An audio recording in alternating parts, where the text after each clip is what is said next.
Greetings and welcome to another episode of Q Points Podcast. I'm DJ Sir Daniel. And my name is J. Ray, sometimes known by my government as Johnny Ray Cornegay III. And real quick, Sir Daniel, I want to send love and a shout out to Phi Beta Sigma Fraternity Incorporated. Today is our Founders Day, 111 years. So shout out to all the brothers of Sigma. Love y'all. And we here, Sir Daniel. This is our first public live of 2025.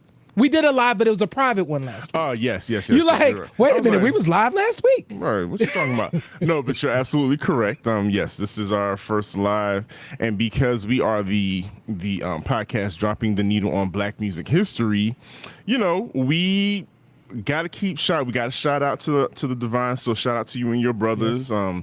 It was nothing but blue and white all on my timeline today. So I was like, it gotta be Founders Day for the brothers.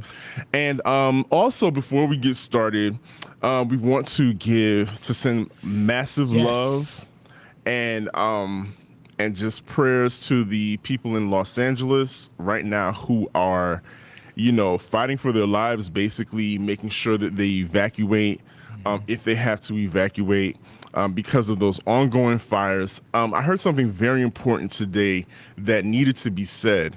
A lot of us who are outside of Los Angeles looking in might believe that these fires are only affecting rich people. That's not true. That's not the case. There are a lot of people who are low income, middle class, who are being disenfranchised as we speak. So I think we need to, turn up the empathy. Mm-hmm. Absolutely. I think it's really every time there is a natural disaster, literally my reflex is, if a person is poor, what do they do? Like when they need to evacuate, like how do they evacuate? If you are an individual that does not have a mode of transportation and they're like, you need to leave your area and you need to go somewhere, like where do you go? And this is where, when we talk about public resources and all of that this is why voting is really important. Like we have to be able to do it because this is devastating. I have seen so many images.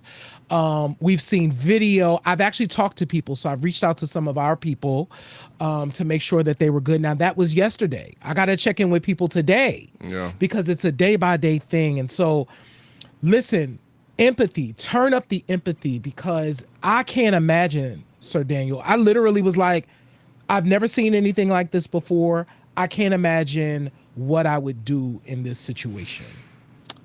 Yeah, same over here. Also thinking about us here in Georgia, we're keeping our fingers crossed here in Georgia because Mother Nature is doing her big one right now. Yes. All across the nation. And just everybody just be safe and keep in contact with your loved ones, whether they're on the East Coast or the West Coast. Yeah. And just, Q Points, we wanted to show our love to you guys and just make sure that you're doing good and just, of course, letting us know if we need to amplify a signal for you, if you need help. Yep. Let us know and we'll do what we can to on our end as far as our resources to help amplify the word. Yeah, so definitely want to send, we just put that up from Mark McPherson. Shout out to Mark. Thank you so much for joining us, Mark, as always. And Mark was just saying the fire has impacted his family. A cousin lost her home and and another doesn't know if his home is still there. Yeah. My goodness. Those are the types of things that we just don't think about. We don't think about those things until they happen to you. Yep. So what we like to do here, at Q Points, maybe you're not listening to this while we're broadcasting live, but you're listening to this at another time and it's giving you some joy. That's because that's what we want to do. So J. Ray and I, sometimes these topics literally just fall into our laps. Yes. Because a lot of people, you got to love social media for this. A lot of people have a lot of hot takes. I mean, really hot takes. And let's see. Let's start. Do we want to start off with the tweet? Yeah, let's start with the tweet. This is so you saw this Sir Daniel, I have a question. Well, first of all, we're going to read the tweet. And Sir Daniel, please, what is this tweet? And what was your first thought when you read it? Because you shared it with me, and I was like, huh? So apparently, Sade X Goddess on December 29th had an epiphany that R. Kelly wrote Michael Jackson's You Were Not Alone, and she went to X and tweeted it. Yes. So Mr. Wiz Arab 10 responded, quote tweeted Sade, quote tweeted her and said, "There is no better writer in the history of American music than R. Kelly." And of course, that set off quite the sandstorm of tweets, replies, clapbacks, videos. It went viral, of course. As you can see down there, that tweet alone has gotten what? What is this right here? 3.1 million views. That just lets you know how polarizing R. Kelly is, even when we're not talking about the behaviors that landed him in prison. People are making these hot takes about him being the best American songwriter ever. And then to top it all, on top of all of that, Tidra Moses has been in the news. She's, since her tiny desk, she's been popping up on interviews and whatnot. And she made a stop at the R&B Money podcast. She did. Podcast with Tank and I forget the other host. But she made a comment regarding R. Kelly that set Twitter on fire as well. And I believe we have a clip of that. We do have a clip of that. Adore You by Prince. You better do it. Better do it. Greatest Sex, R. Kelly. Ooh, what a song. You can close your eyes and see everything he's saying. I was so angry when I heard that song. How did you get to anger? Because in my mind, I was always competing against him, even though I wasn't at that space yet. And I was like, he's still so much better than me.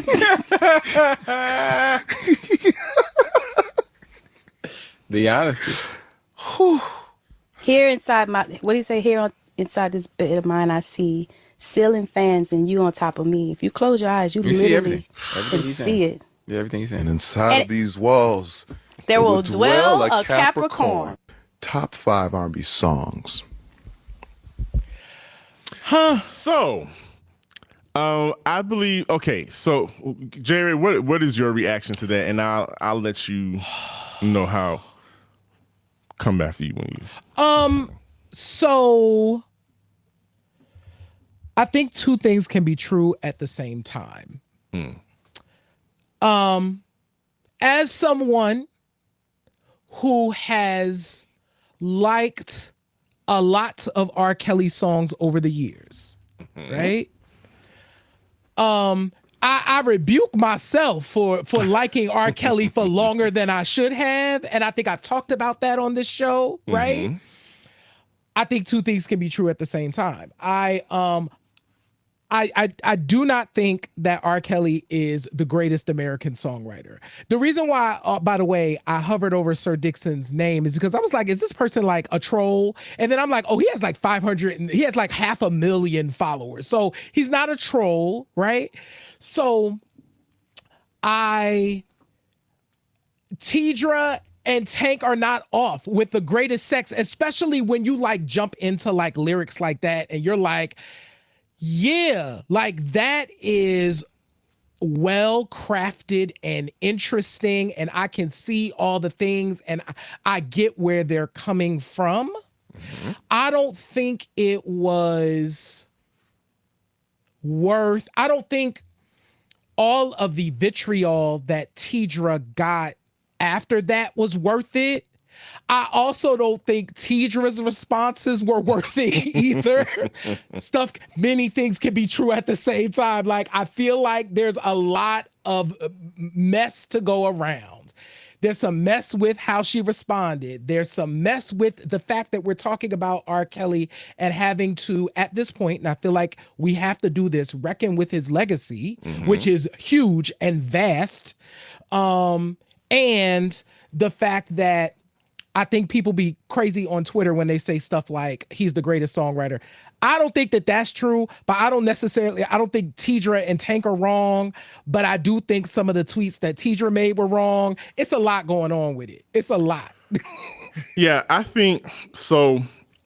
Basically, I think that Tidra became the target of a lot of women specifically, became the target because a lot of women feel like what happened in the R. Kelly situation, as a woman, you should be as bothered and troubled by the things that happen to these other young women, and that you as a woman should want nothing to do with this. And then speaking out and still calling his name and giving him, accolades about his talents is somehow cheapening and lessening the what happened to these people, the victims, the people that had these experiences. And so, yes, I think all of that, people, sometimes it just takes one person to become a target and to become a focal point for all of those thoughts that people have. And so that day it just happened to be Tidra Moses. And now they've been whacking Tank about, because Tank, this ain't the first time Tank has been calling R. Kelly's name on their podcast. And they've been whacking, the people have been whacking Tank about that for a while too.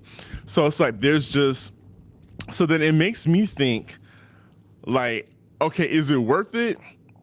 Is R. Kelly's music that good to be calling out his name constantly and to risk, the vitriol of the public coming down on you? So that's a question that popped up in my mind. And then when I got to thinking about it, I started thinking, oh, I think I understand why R. Kelly's music still has a chokehold on Black people. Let us have it. The DJ Sir Daniel, we need a sound for this. DJ Sir Daniel theory. Boom. Guys, I have a theory. I have thoughts. Okay. So it's threefold. Okay.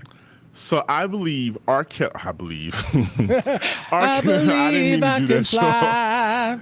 R. Kelly came along at a very specific time, and he was able to master the R&B bad boy trope with a mix of sensitivity and sensuality. He came at the right time. He came on the coattails of Jodeci and Bobby Brown and I'll Be Sure, and he took that trope of bad boy and just turned it up. Like he turned it up bit by bit just to see how much we could take. And the public was loving it, you know. Women specifically loved what R. Kelly was giving, what he presented, what he was presenting to them physically. He's at that time, male R&B singers really had to, not only did you have to sound good, you had to look good. So, he had the body, he had at every chance he could, give you like somebody who may or may not have been in prison at one point, and was giving you kind of, I just got out of prison fashions, but I'm singing to you at the same time, and I want to make you feel safe, and I'm going to sex you up and down and all around and just make you feel really good. So but he was able to do other songs where he was able to, sprinkle sensitivity in there, and I want to, make you feel like he's about to cry, and we ate that. We ate that stuff up. We ate it up. Women ate it up, and so he endeared himself to the public using that bad boy trope and fusing it with sensitivity. Second part. The Black community, we have continuously had this back and forth conversation, or this back and forth about the idea of masculinity and how it should look and be performed. And R. Kelly just happened to come along and fulfill that and be like, hey, that's something I can point to. That's what a real man, I can feel by proxy, I can talk to my woman through R. Kelly and exhibit maleness, masculineness, and, you know, take you down just by singing and take you down with these lyrics. And, you know, that's something that we held on to. You know, that's a good black man. That's a, you know, he's a sensual black man. He's our generation's Teddy Pendergrass and Marvin Gaye all rolled into one. Yeah. And, you know, and he looked like a man, you know, so, and those are things that the black community is constantly grasping for. True. Whether we want to admit it or not, we are constantly grasping for it. We are constantly pointing to examples to show what is, and now more than ever, what is not considered masculine or manly in the community. And so that those things keep us in a chokehold. R. Kelly kept us in a chokehold. And last but not least, J. Ray, R. Kelly's music is directly associated with good times and nostalgia. Yes. Point blank, period. Yeah. There's no, like, if you're a certain age, I Believe I Can Fly was sung at your high school graduation. It was sung at your kindergarten graduation. Yes, it was. Okay? Yeah. He did what all singers do when they want to make people cry and feel emotions. He brings out a black choir to sing behind him and sing I Believe I Can Fly. Same thing with You Are Not Alone. Yeah. You know, those are things that we hold on to. That meant something to us. That that was sung at our baptism. You are not alone, because I'm walking. You know, Jesus is walking with me. R. Kelly made me feel that. And we popping bottles in the club and having fun, and, you know, grinding on each other to the remix. And this is the remix to Ignition. It was a good time. Those were like the gold. They refer to that as the golden era for a reason. Yeah. Those were some good times. And R. Kelly was just coming out of every speaker, and we just cannot let that go. You are absolutely correct. I think the other layer to it as well, in addition to all of those three things, is that R. Kelly, and I think because of some of his own limitations, right? In the way that he, you know, his education and all of those things communicated to people was in kind of a way that there was no ambiguity about what R. Kelly was talking about, right? So when we think about some of the R&B music is so funny, like how it took us years to figure out that they was talking about, like, they're talking about, like, I ain't know that's what You Are My Starship was about, until you started to understand nuance. You started to understand, like, oh, this is a euphemism for this other thing, right? Because as you grow, you get more education and you realize how to communicate with some nuance. You know what I mean? Yes. R. Kelly didn't do nuance. No. Not at all. He just didn't do. And I will tell you, when I, as a former R. Kelly fan, I'm going to keep repeating that because I want to be clear that I made a choice, in the early 2000s, really, to not be an R. Kelly fan, right? To just like, I stepped in the name of love, unfortunately, just like with the best of us. You couldn't avoid it. It was a feel-good song, but whatever. Yes. I digress. The thing that was so dope to me in the 90s when R. Kelly, in particular when 12 Play came out, was how unfiltered it was. So I was a kid, right? I wanted somebody to say they doing the thing that they doing, right? That was edgy and cool to me at the time, right? It was like Prince unfiltered. You know what I'm saying? Because Prince, it was like Prince, whereas, you know, Prince was a songwriter, right? So he could write with nuance. He could also be unfiltered, yes, right? But that wasn't the lane. You know what I mean? Whereas I felt like R. Kelly was like saying the thing, and that was really cool to me at the time.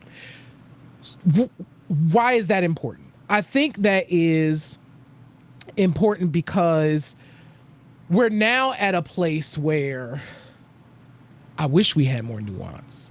Like I wish that folks read more. I wish that there were more words used. I wish that folks could learn like new vocabulary words from music. We're not there anymore. I think that R. Kelly didn't force us to think about it too hard. We felt he allowed us to just feel it and experience it.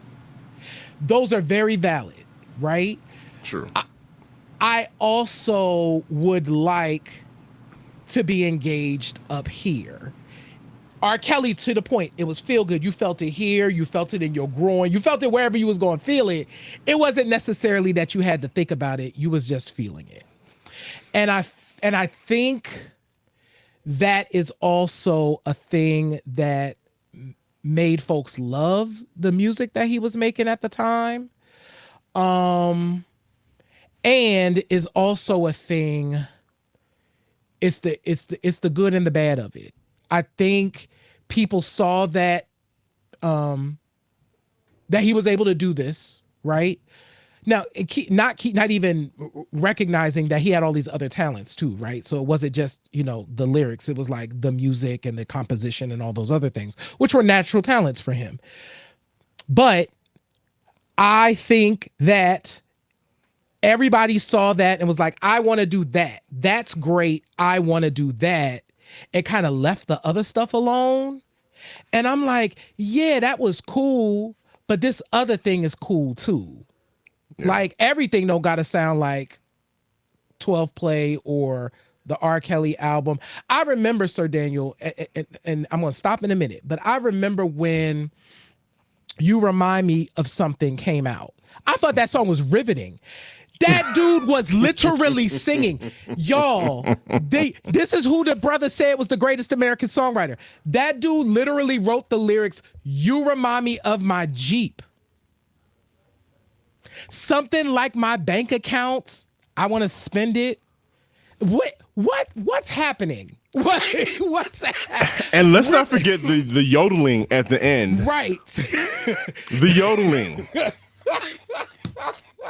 We sometimes when the young people make fun of us and talk about we're talking about our criticism of their music today, and they point out certain things. That's the moment that they point out, and I'm just like, you got us there. You got us. We did that. He yodeled. Yeah, you got us there. You're right. You're right. That was crazy. You sounded crazy back then, and. I think you're onto something here. It's like there's room. There's room. There's definitely room for the unserious. There's room for camp. It really is. I really think we need more campiness. We need more camp in pop culture. I love camp, and I think there should be room for that. Only because I think we are leaning more on the more destructive things that for whatever reason people are finding solace and finding amusement in the things that are destructive to not only to ourselves but to each other. But yes, you're right. We don't have to think hard when it comes to listening to a R. Kelly song, and the sons of R. Kelly that have come along, and the grandsons that he have now that don't even sing. They do this melodic stuff, but they're all part of his lineage. Yeah, of saying things. And then it's funny when we had that conversation with Leo, from our girl Leo, and I think she's in. She's over there on IG. What's up, Leo? We had that conversation about women's reactions getting less and less anti whatever. The women becoming more acclimated to the way a lot of the singers and rappers were talking to them, and even finding joy in the music. You know, we had a whole episode about that, and it's got to be said. You know, I think that the more we get things and we accept them, the less abrasive they may sound and the less crazy they may sound. But you know, if you came up in a time like we did, where we can tell a distinct difference when things change, Yeah. it still kind of raises an eyebrow. And then looking back, we're like, was he really the greatest songwriter? And we're going to stay on that because that's what the topic is. That's what the topic is. It's like, was he really the greatest songwriter? Because now what he was good at, what that rascal was good at making songs that radio programmers had no problem putting into heavy rotation. J. Ray, right here and right now, back in 2005, I remember when the program director at the radio station that I was working at told us, and I was producing a show called Love and Relationships with Joyce Littell on V103. Our program director came to us and said, hey guys, you know it would be a great idea? And this is when somebody's they're not telling you what to do, But they're telling you what to do. but they're giving you they're suggesting really heavily Yeah. that you guys do a show and string all the episodes of R. Kelly's Trapped in the Closet and do a whole Love and Relationships show around Trapped in the Closet. And I was like, What? sure, okay, we can do that. But it was literally a no-brainer. The phone lines were lit up all night. People had all kinds of things to say. He did his big, R. Kelly did his big one with that because it got people talking. It got people trying to guess what was going to happen next. The songs, each one was if I can remember, was less than a minute and 30 seconds. Which is again, is to his point, is genius because it keeps people wanting to hear more. And then for radio, that was a gold mine for radio because it keeps people tuning in. So that's what his genius is. He's good at getting us horny, good at getting us, turned up, and we're nosy. So of course we want to hear, what what's going to happen next when he opens up the closet. I was opening up the closet. So, okay, y'all, let us know. Drop it in the chat if you want to join us. We are planning to watch Trapped in the Closet. I've never seen any of them except if I've caught a clip, but it's been very few and far between. Literally, R. Kelly does not trend in my algorithm really, so I don't really see a lot of R. Kelly stuff. But so I've never seen them. So Sir Daniel and I are going to get together, and we want to invite you. And for those of y'all that came to our live show, let them know how crunk it is when you come and hang out with Q Points outside of here, because we really get to talk mess. But I want to watch the Trapped in the Closet with Sir Daniel, and we might as well invite all of y'all because y'all will want to watch it too. We should all watch it together like a family. Absolutely. I want to see Trapped in the Closet. I see Shaniqua in the chat on IG. Shaniqua and I were working at the at HMV Record Store during the height of R. Kelly's superpowers. So we saw plenty of those CDs walking out of the store because I really believe whatever magic is associated with the mythology of the Pied Piper, him linking himself to that mythology of the Pied Piper was very smart on his part, because he really did that. There was just something, and this could be said about cult leaders. There was something that was very magnetic about him and the things that he was doing that people just ate up. I think, okay, so this is the perfect timing to talk about the pop music formula. Because I think this is the perfect timing. So I'm actually going to pull in, there was a study that came out this year. Hold on, I'm going to put the screen share back up. There was a study that came out this year. This is not the study. This is Scientific American did kind of a recap of it. But So I'm going to read a couple of pieces of this because I think it's really important. So when comparing today's hit tunes with the top 40 of the past decades, strong opinions are never in short supply. Every generation seems to lament its successors' musical tastes and listening habits, right? We get into the habit of doing that. What it's saying, though, is new research suggests popular music has indeed undergone some measurable and significant shifts over the past 50 years, with popular song lyrics becoming simpler and more repetitive, according to a study published on Thursday in Scientific Reports. Here's a quick quote. There's more rhyming lines and also more chorus, says the study's senior author, Eva Zangarelli, a computer scientist at Austria's University of Innsbruck. We basically found that lyrics have gotten easier to comprehend. This trend, observed across 5 of the most popular English language music genres, including rap, rock, R&B, and country, since 1970, hints at how shifts in music listening habits, platforms, and production may be shaping pop culture. Here's why I wanted to mention this. Because that's the thing that R. Kelly figured out.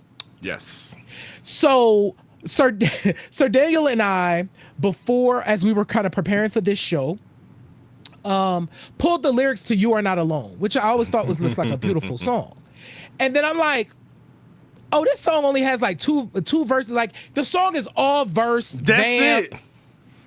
It's like some lyrics, but the lyrics are real pedestrian. Like there's like a verse. Let me pull up. I'm pulling it up. Please Forget it. do. You Are Not Alone. We are going to read the lyrics to You Are Not Alone together, and you will understand exactly what we're talking about here. Program directors, what they're looking for is they need. Well, we're talking about that era. What was attractive to a program director is whether the song was going to keep people tuned into their radio station for the amount of time that the song was on, so that they could sell you stuff after the song has played. Yep. And then they would program it so it could be played again long enough so you could stay and listen for the song to be played again so they could sell you more stuff. That's why it's called programming. Yes. And so the music had to fit into that. In order for them to sell more stuff, they had to have songs short enough to put in rotation so they can have more commercials put in to sell you stuff. And so as we see here, go ahead with the lyrics. So I want people to understand. All right. So this is You Are Not Alone. When you go through and you read the lyrics, I'm just going to read the first verse. Another day has gone. I'm still all alone. How could this be? You are not here with me. You never said goodbye. Someone tell me why did you have to go and leave my world so cold? And then we go in, we slip into the chorus. Every day I sit and ask myself, how did love slip away? Something whispers in my ears and says, you are not alone. And then we go through You Are Not Alone, lone. Then we have a verse, which makes sense. We got a second verse. Okay, cool. So then we do a little bit of that. All right, that's the second verse. I'm not going to read it all the way through. Okay, then we hop back into that chorus, right? Then we're going to give you a little bit. We're going to give you like a vamp. Then we're going to hop right back into that chorus, right? And we just ride that chorus out for the rest of the song, right? Now, you let Michael Jackson do what Michael Jackson does, right? Now, this is not, I'm not saying that this is unlike other songs, that other songs don't have similar structures. That's not what I'm saying. What I'm saying is R. Kelly very early figured out that I only need to give him a little bit. I don't need to overthink these verses. I need to make them clear and concise, give them some hot vamps and a great hook and a great chorus, and we're going to ride that thing out. 4 minutes. And less than that. And shout out to Shaniqua to bringing up Mariah Carey and her $5 words. Yes. I love a good Mariah Carey $5 word. I love the fact that she could fit incessantly into a song lyric. I'm all for it. Yeah. But even Mariah Carey, she's going to give you a thoughtful lyric. But all artists, after a while, they figured out, we've got to, in order for our songs to make it to airplay, we've gotta make it concise. We've gotta dumb it down a little bit. And even take out bridges. And that's what a lot of people are complaining about now, is that songs don't have bridges anymore. I want a bridge. Listen, we need to campaign. Q Points has always been campaigning for the bridge. Bring back the bridge. We want to understand the song. We need time to get into this thing. So, baby, I need you to bridge me and to tell me what we need to know. Okay? That's why here at Q Points, we always speak Michelle Williams, the Black Michelle Williams. We always speak her name. Because Bridge she Queen. is the queen of bridges. You know Beyonce was in the studio. Michelle, go in and do your thing. Go and handle that. Go and handle that for me. Okay, but I do want to, the beauty, I'm so glad you mentioned Mariah. We also, Lauryn Hill put the word reciprocity into a song. Well, did she or did somebody? Or did she or did Stop it somebody now. else? Stop it. I'm just saying. There She are wrote other them people. lyrics.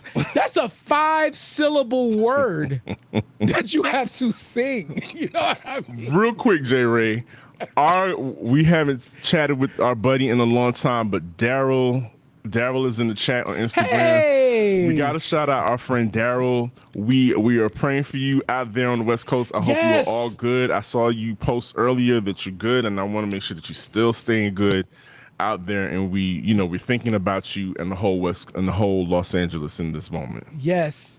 So y'all, and it's so funny. So Instagram is over here, so I can't even read like what's happening. I see y'all is popping over on IG.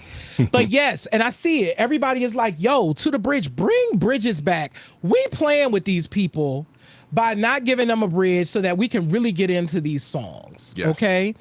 And so R. Kelly, back to R. Kelly.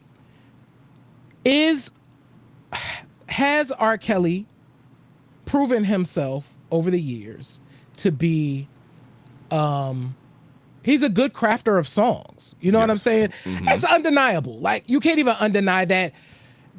We are not talking about R. Kelly, the person, and all that other stuff that we absolutely disagree with. We have been very clear about where we stand on that stuff. Him as a songwriter, we get it. We get that. Is he the greatest American songwriter? Ahead of like Smokey Robinson? There are so many. Carole King? There are so many songwriters. So many. And I think, yes, okay, so here's the thing. We understand that people get on X or Twitter and they talk greasy. They hot takes are called hot takes just for that. Sometimes you just throw it out there just to get people riled up. And that Twitter user did just that with his 3.5 million views on this one tweet. But I think so. Here's a question: if R. Kelly never got into trouble, or his antics never got brought into the light, do you think in a few years, J. Ray, that we could have possibly seen R. Kelly inducted into like a Kennedy Honors as a American songwriter, like alongside the likes of Carole King and Aretha Franklin and those people? I don't, and not because I think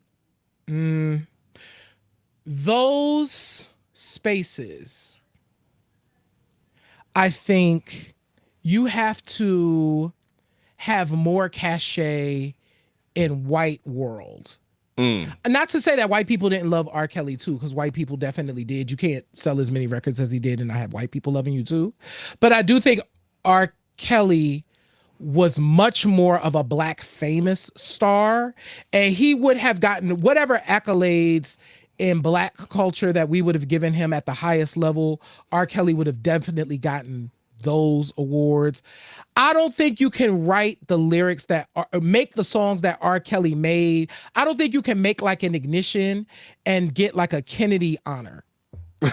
It's just not going to happen, right?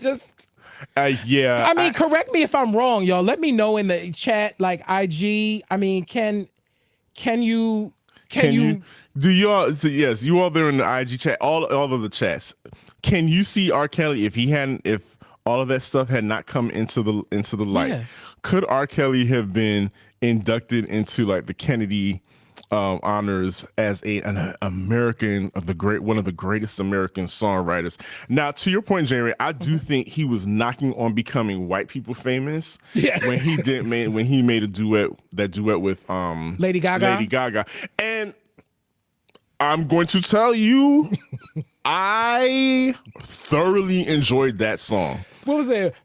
Do what you want. Do what you want with my body. Which in retrospect, It's a whole mess. It's a whole mess. But listen, that thing, I used to bump that R. Kelly and Lady Gaga something serious. I even made my own mashup. Did you? I did. I want to hear your mashup of "Do What You Want." It was "Do What You Want," the acapella. Well, I filtered out my own acapella and partnered it with the Yin Yang Twins "Whisper." That is an appropriate combination, actually. Oh yes, absolutely. So check this. Look at the chat. Let's talk about what the people are saying. Yeah. No, so the people are like, nah, son. Yeah, it looks like a big fat no. So I don't know. Maybe it's just the people that watch and listen to this podcast that are just like, not gonna happen. Or there's a segment. We cannot ignore that segment of the community that is not letting go of R. Kelly. It's like that picture of Black Jesus and JFK in every black home in the 60s and 70s. Some black people just aren't going to let it go. They are not going to let go of that picture of Martin, JFK, and Black Jesus in their home. They're just not going to let it go, despite everything that has come to light. I think we are far enough removed from R. Kelly's imprisonment that folks need to, I think these are all personal decisions. You know what? This is a personal decisions. J. Ray has long decided to not be an R. Kelly fan. So I don't got nothing. I'm always weird when an R. Kelly song. That was the R. Kelly and Jay Fiesta came on the radio the other day, and I'm like, are we playing songs with R. Kelly in it now? Is that what we're doing? I don't like it. And I think, I'm one of those DJs where I'm just going to be controversial to be controversial. Mm-hmm. I am going to put on this R. Kelly song, and I dare one of y'all to come say something to me.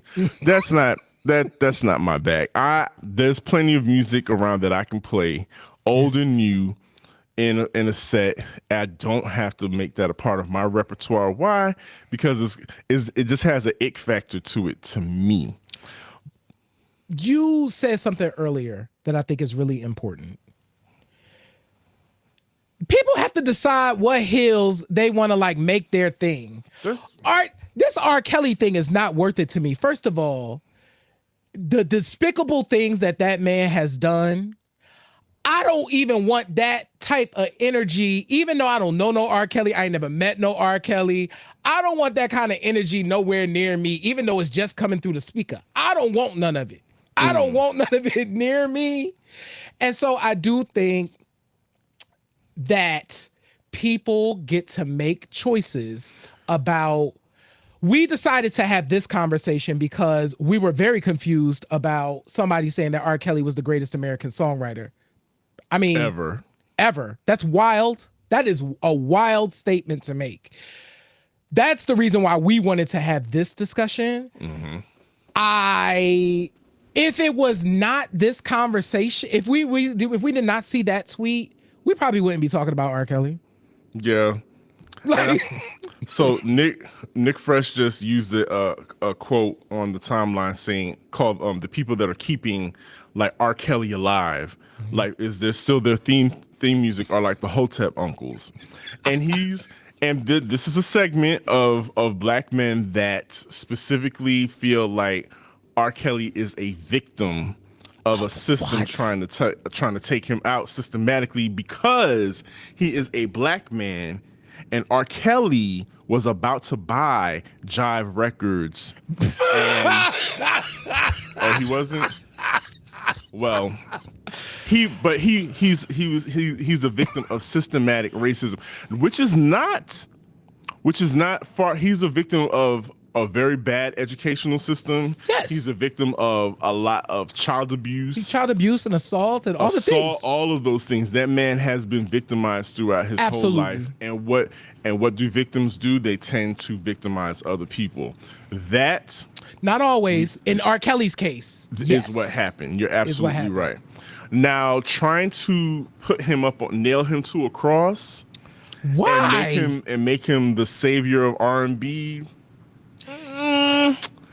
You know, again, like J. Ray said, if that's the hill you want to die on, if that's the road to Calvary for you, that's what you want to carry on your back, by all means do that. But back to the topic. Episode. I want to share something. This is the man that y'all want to raise up. This is him. Here's what he said.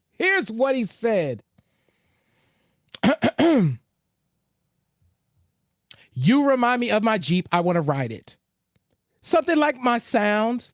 I want to pump it.